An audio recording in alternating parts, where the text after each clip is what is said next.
ఇదినా ఏం కూర చేస్తున్నావు? నీకు ఇష్టం కదా ఈ కూర అంటే? ఒకప్పుడు అయితే పెళ్ళైన కొత్తలో తినపోయేది అస్సలు. ఇప్పుడు అలవాటు చేసుకుని తినడం. టమాటాలు వేస్తే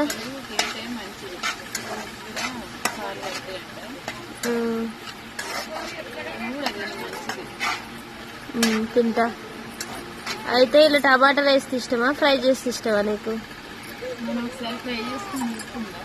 అప్పుడైతే మేము అవును నా పెళ్ళి కాక ముందుకు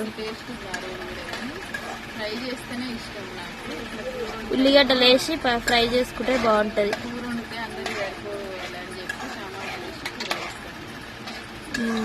కూర అయితే బాగా కనబడుతుంది, వీడియోలు ఇంకా అట్లా కనబడుతుంది కానీ బయట అయితే మంచిగా ఉంది. కారం వేసింది ఇప్పుడే. ఓకే ఫ్రెండ్స్, మాదైతే ఎండు చేపల కర్రీ.